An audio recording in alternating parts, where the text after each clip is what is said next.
You're in a heated discussion. Your heart pounds, your face flushes, you feel attacked, and your mind scrambles for a way to win, to prove you're right. But the more you push, the more they dig in, and the conversation just spirals into a battle of egos. Everyone walks away, exhausted and unheard. You're left with that bitter taste in your mouth, replaying every word, wondering where it all went wrong. But what if the goal wasn't to win? What if you could use an ancient technique to completely shift the dynamic, to not just disarm the other person, but to turn the conflict into a moment of clarity? What if you could destroy the argument itself, instead of the person making it? In this video, we're diving into 7 methods drawn from the private meditations of the Roman Emperor, Marcus Aurelius. These will teach you how to handle any argument, not by being the loudest person in the room, but by being the calmest and most composed mind. These aren't just debate tricks. They are a total reframing of what it means to be powerful in a disagreement.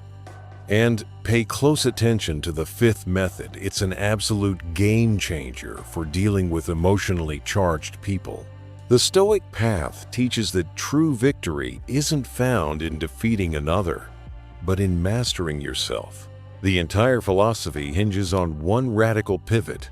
You have to stop seeking victory and start seeking truth. In his private journal, Marcus Aurelius wrote, "If anyone can refute me, show me I'm making a mistake or looking at things from the wrong perspective, I'll gladly change." Think about how radical that is. He continues, "It's the truth I'm after, and the truth never harmed anyone." The real harm, he argued, comes from staying stuck in our own self-deceit and ignorance.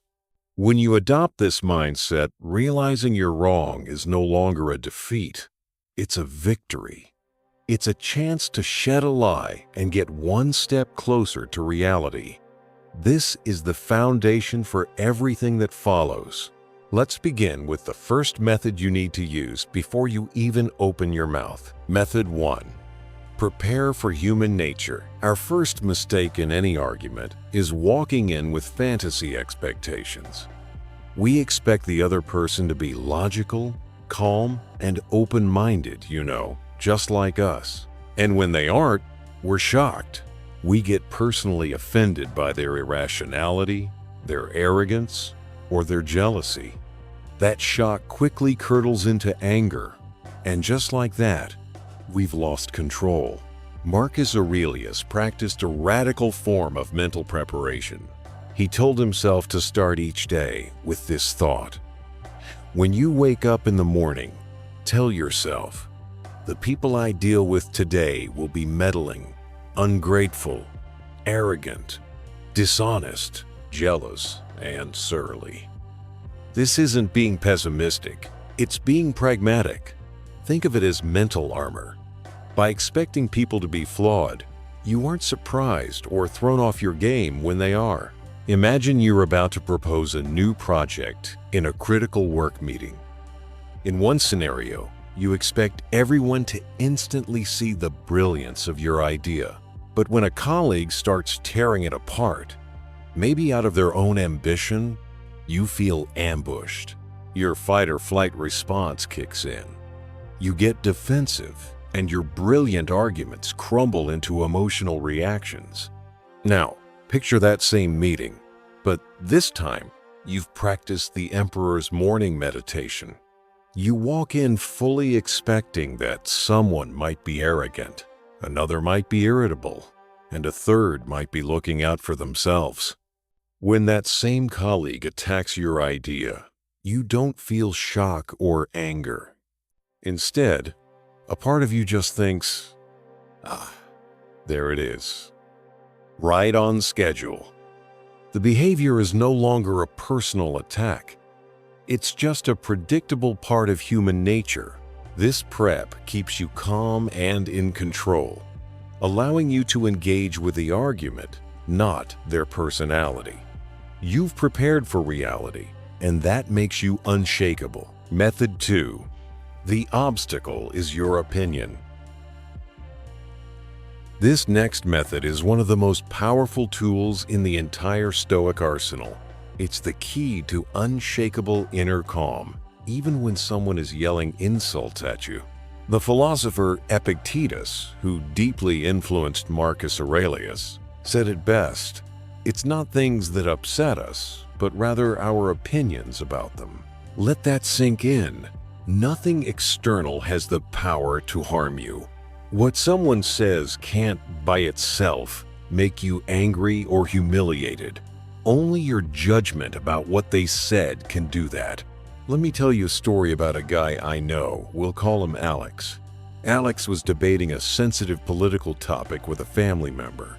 At one point, the relative, red-faced, shouted, "You're just naive. You have no idea how the real world works." Instantly, Alex felt a hot surge of anger. His inner monologue was screaming, "He's calling me stupid. He's disrespecting me in my own house." He was about to fire back with something just as nasty. But then, he remembered this principle. He paused. He looked at his own reaction. The words, "You're naive," are just sounds. They're an event. The thing causing his anger was his opinion about those words, his interpretation that he was being attacked. So, he made a choice. He swapped his interpretation. Instead of, "He's attacking me," he chose, "He's expressing frustration and sees the world differently." That single shift changed everything. The anger vanished, replaced by calm curiosity. He was no longer a soldier in a battle. He was an observer of human emotion. The insult wasn't the obstacle. His own snap judgment was, when you control your interpretations, you control your emotional reality. You realize they aren't pulling your strings. You were handing them the strings all along. Method 3. Assume ignorance, not malice. When someone clings to a belief that is obviously wrong or resorts to insults, our first assumption is that they're a bad person. They're malicious, intentionally cruel, or willfully stupid. This assumption poisons any chance of a productive conversation because you can't reason with someone you've already condemned. Marcus Aurelius offered a more compassionate and strategic alternative, believing that people do wrong from a place of ignorance, not evil. They are simply mistaken about what is good, true, and right. They aren't malicious. They're misguided. If someone holds a belief you find absurd, it's not because they are broken. It's because they don't have the same information or experiences you do. If they insult you, it's because they lack the wisdom to handle disagreement constructively. Their rudeness is a symptom of their own inner turmoil, not a reflection of your worth. Imagine trying to explain a scientific concept, and someone scoffs, "That's just a conspiracy theory." Your gut reaction is to think they're an idiot. But using this method, you shift your perspective.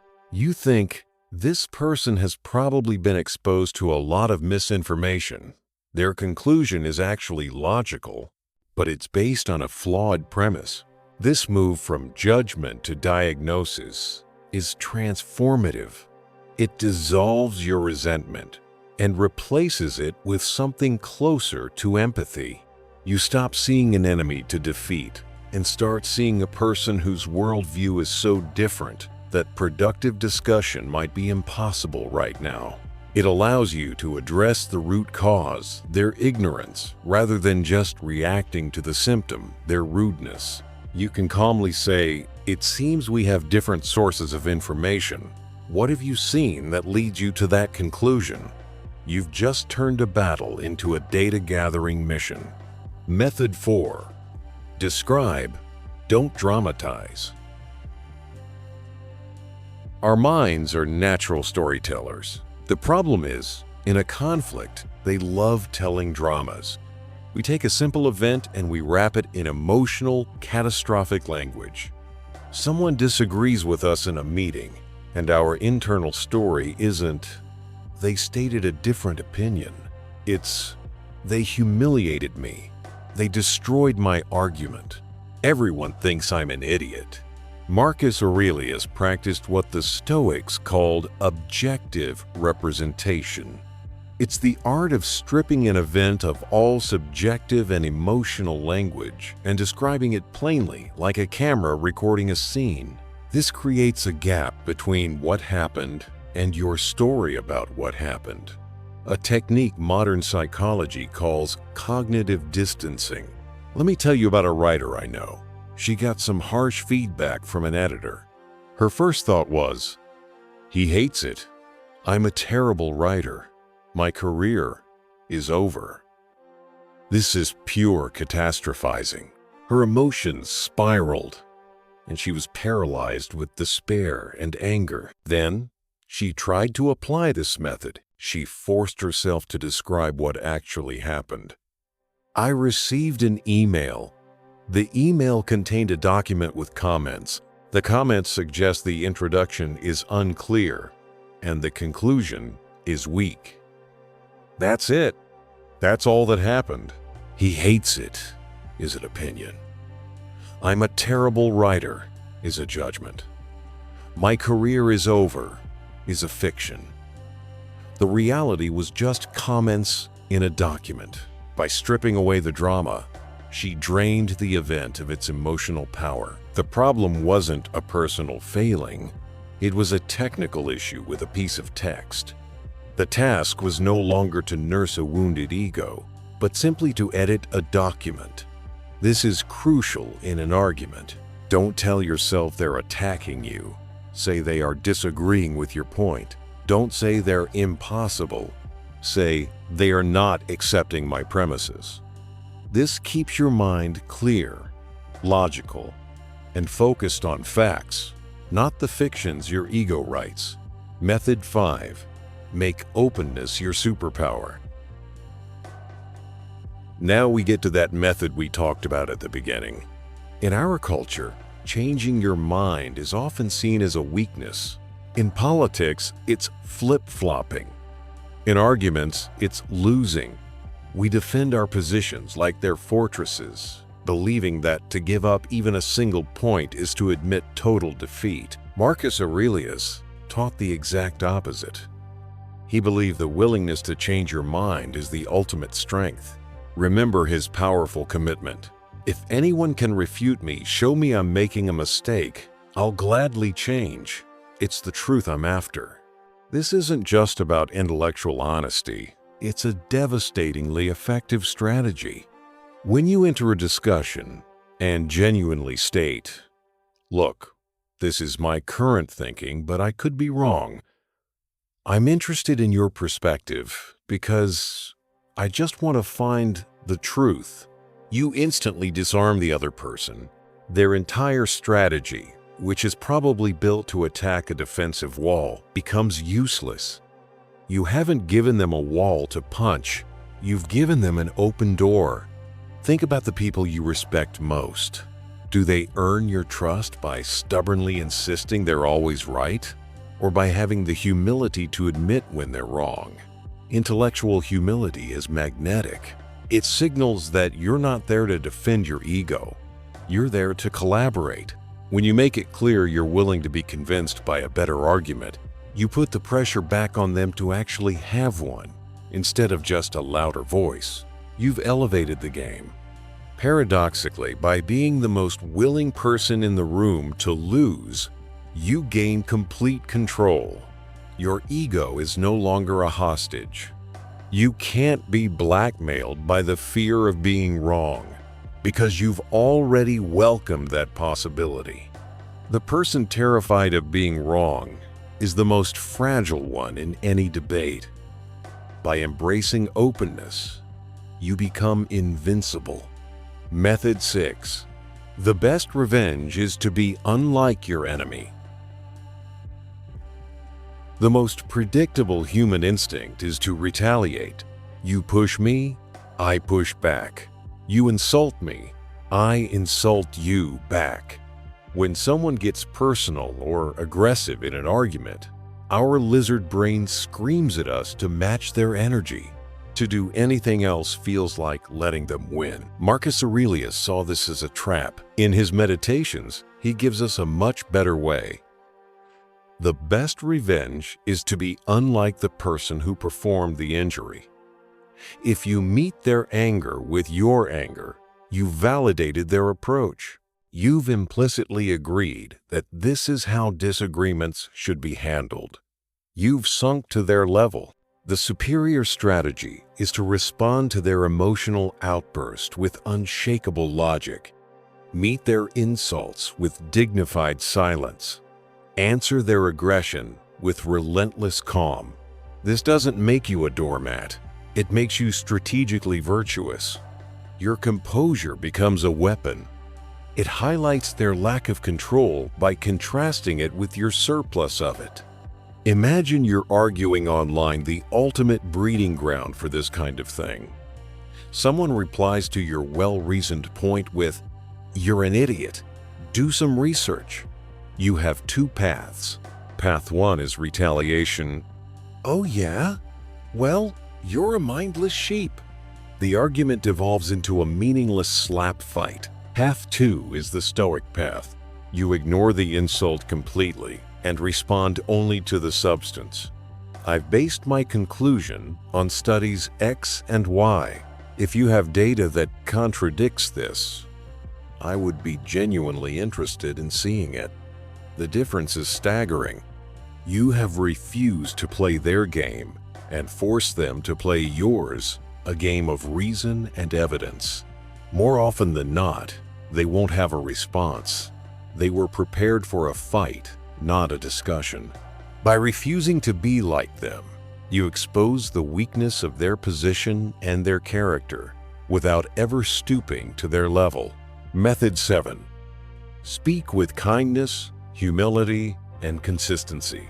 Let's say you've done everything right. You're calm, you're logical, and you genuinely have the truth on your side. You can still fail if you deliver that truth like a club. Being right is not a license to be a jerk. How you communicate is just as important as what you communicate. Marcus Aurelius gives a precise formula for virtuous communication. He reminds himself to speak the truth, but with kindness, humility, and sincerity. Let's break that down. Kindness is strategic. Anger and hatred make people defensive. When people feel attacked, their ears slam shut. Kindness, however, is a key that can unlock a person's mind. When they feel respected, they are far more likely to actually hear your words. Humility is intellectual honesty. It's the opposite of arrogance. You speak, acknowledging that you are a fallible human who is still learning. You use phrases like, "from my perspective," or "the way I understand it is." This isn't weakness. It builds trust. You're not issuing a divine decree. You're inviting someone to look at the evidence with you. Consistency is integrity. You can't get angry at someone for being stubborn if you are also being stubborn. You can't demand they use evidence if you're relying on feelings. You must apply the same standards to yourself that you apply to others. Your actions have to align with your words. Imagine a manager needing to correct an employee's mistake. The arrogant approach, "This is all wrong. I can't believe you missed this." The employee feels shame and resentment and learns nothing. The Stoic approach is different. It uses kindness. "Thanks for getting this first draft to me." It uses humility. "I have a few questions about the data here. It's possible I'm misinterpreting something." And it uses consistency. Let's walk through it together. I remember making a similar error on a past project, and the key was, the employee feels supported, not attacked. The truth is delivered, and the relationship is strengthened, not fractured. This is how you win the person, not just the point. These 7 methods aren't just about arguments. They're about reclaiming your composure, your integrity, and your peace of mind. They are a declaration that you will no longer be a puppet of your own ego or someone else's bad behavior. If you're ready to choose clarity over conflict, comment, "I seek truth" below. It's a small commitment to a powerful new mindset. It tells the world, and more importantly, yourself, that your goal is wisdom, not just winning. And if this is the kind of practical philosophy you want more of, make sure you subscribe and hit the notification bell. We explore this ancient wisdom every single week. Conclusion. So, what does it really mean to destroy an argument? The Stoics teach us it has nothing to do with crushing an opponent. It means destroying the real enemies in any disagreement: ego, ignorance, anger, and pride. By preparing for human nature, you destroy the power of shock. By recognizing your opinions are the source of your distress, you destroy the power of insults. By assuming ignorance over malice, you destroy resentment. By describing reality objectively, you destroy drama. By embracing openness, you destroy your fear of being wrong. By responding with virtue, you destroy the cycle of retaliation. And by speaking with kindness and humility, you destroy the defensiveness that stops truth from being heard. The true victory in any argument is walking away, not necessarily having convinced the other person, but having maintained your own character. You stayed rational. You stayed virtuous. You acted in accordance with your highest self. And in a world of chaotic, ego-driven conflict, that is the rarest and most profound victory of all. You didn't just win an argument, you demonstrated a better way to live.